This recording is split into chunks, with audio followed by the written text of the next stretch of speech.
Hey, so since I recorded the last video where I reviewed the Remarkable 2, I have gotten a lot of questions, and also I found out myself that maybe there were a couple of things that I didn't really get into. So today I'm creating this video to talk about how I'm using the Remarkable and some interesting use cases I found for it as well. I'll also compare it to an iPad Pro, since I also own that device, and a lot of people have asked me about the comparison between a Remarkable 2 and an iPad Pro. Some of them even asking like maybe I should get rid of my iPad Pro and instead just go for Remarkable, which I don't think is a good idea, by the way, but let's get into it. So one of the more important use cases I found so far is everything that I would usually print to then read in a more relaxed environment. Those are all things that I now just upload to my Remarkable and then go read them. One of the things that I've most recently added to that routine is uploading my newsletters to my Remarkable to then be able to read them. Like, for example, I'm traveling right now, I'm in a sunny location. It's basically impossible to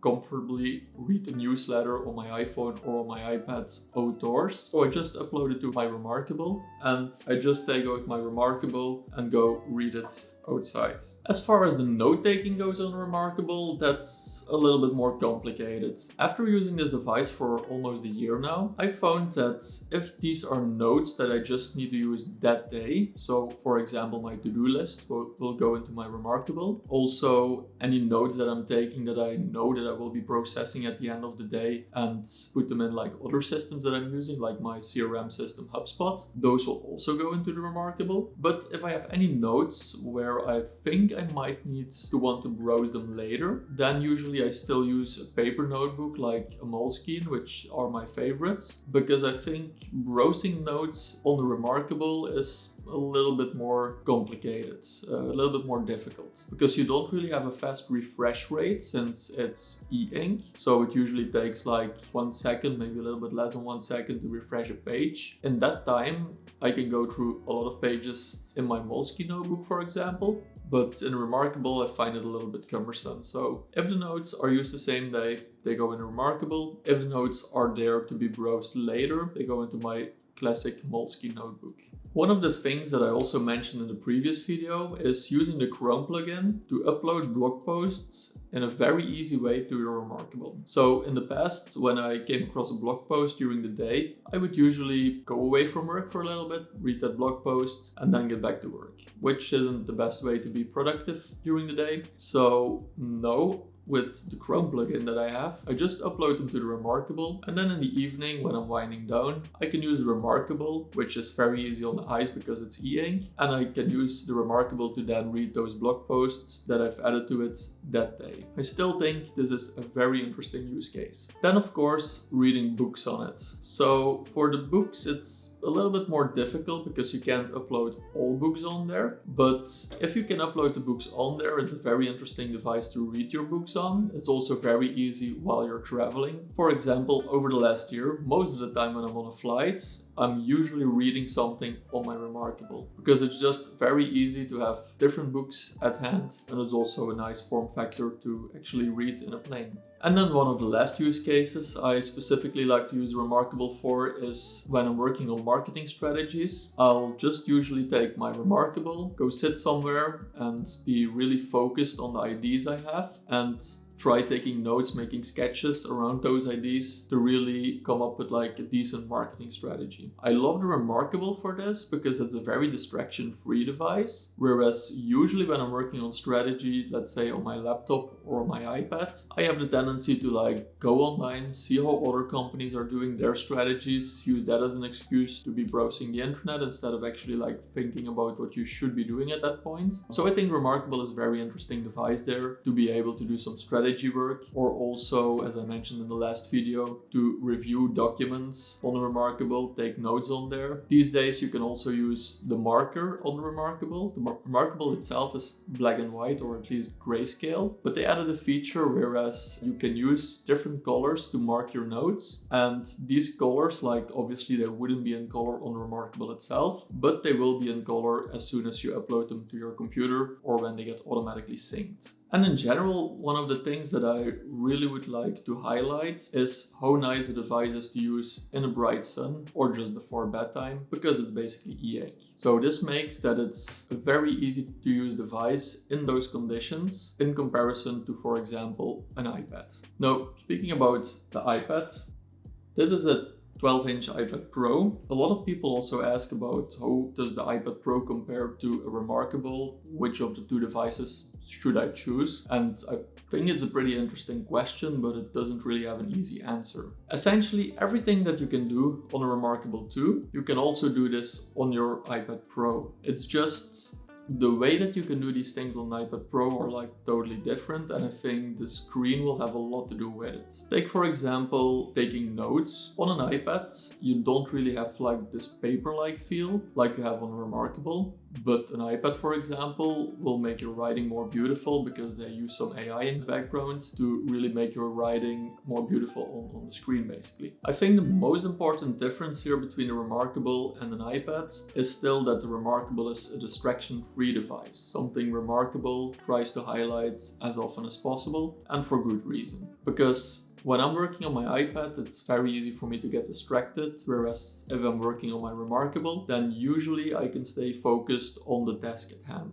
which is a very important reason for me to have the Remarkable around. And of course, we still have the difference in the screen. So where an iPad basically has like a computer screen, a backlit screen, a very high quality screen, the Remarkable just uses e-ink, meaning that the Remarkable basically is like the same as reading something on paper. So this makes the Remarkable perfect for the use case that I already mentioned, reading in the sun and also just before bedtime, or for that matter, reading longer texts. Because, for example, I tried reading books on my iPad before, but after reading a couple of pages on the iPad, it really strains your eyes, and it's not that easy to read a book on an iPad, in my opinion. Whereas on the Remarkable, I can just basically read as long as I want, or as long as I don't get tired reading. Now, in the end, it all depends on your lifestyle. Would you rather have more devices and different use cases for your different devices? Or would you much rather have less devices to carry with you and be a bit more minimalist, let's say? So I think that will already determine what your choice needs to be. For me, for example, I usually use my devices based on context, if that makes sense. So for example, when I'm like going to a coffee place and want to sit out on a terrace and do some work there, I already know like, okay, I'm going to sit outside, so I will see like, I'll probably take my Remarkable and then I'll fit some tasks around that context that I can do at that moment. If, on the other hand, it's not that sunny out, I will probably take my iPad with me and work on my iPad instead. And when I'm working in the office or in a co-working space or need to go to a client, usually I will have my MacBook Pro with me. Or also if I need to do any video editing, any graphic work, or if I need to be really productive, that will also mean that I will have to take my MacBook with me instead of either my iPad Pro or my Remarkable. Right now, as you can see, I'm not in my usual environment, I'm traveling, and I still decided to take both my iPad Pro with me and my Remarkable because I had enough luggage with me to like fit them both, but also because I'll be gone for like a month. I really wanted both of these devices. So for example, I know if I'm outside I need my Remarkable to be able to read longer texts, and also like for the new routine that I got. So for example, I knew that it would be bright outside, so I took my Remarkable because I want to be able to read outside, I want to be able to upload articles there. I don't have a printer probably, so that's the reason why I have the Remarkable with me. And also I would like to keep up my new routine of reading my newsletters on the Remarkable as well. Now, if you are debating to get either the iPad or the Remarkable, I would definitely go for the iPad just because you would have a lot more use cases than for the Remarkable. I think the Remarkable is a pretty nice additional device that will go alongside your MacBook and, for example, an iPad, but I don't think it will necessarily substitute for the iPad itself, because an iPad just has a lot more features, you can do a lot more things on there. It's almost as capable as a laptop these days, so that's the reason why I would just go for an iPad in that case. Now, on the last video, I also posted a comment that I would do a new video about the Remarkable and asked if people had any questions after watching that video. So I will also go through a couple of those questions as well. I think basically the most important question that I got there, or the most common question that I got there, is if people need to connect subscription. So I think that after I recorded my last video, Remarkable introduced the Connect subscription, or at least it wasn't part of my last video. So the Connect subscription is something that you need to connect to cloud services like Dropbox and Google Drive, both of which I am not using with Remarkable. And also if you want to keep your notes synced that aren't opened on Remarkable for the last 50 days. Somebody, for example, asked if they still could use the Chrome extension to add blog posts to the Remarkable. And as far as my research went, I would say that would still work without a Connect subscription, so you should be good there. There was also a pianist asking if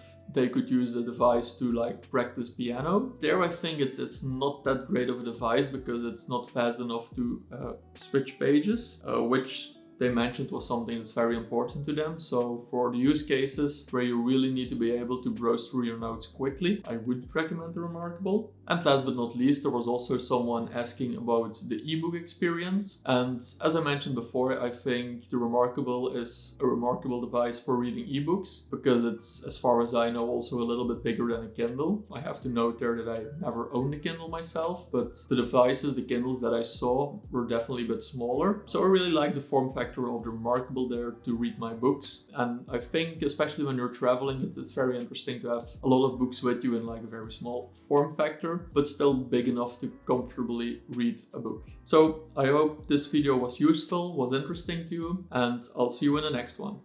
Bye.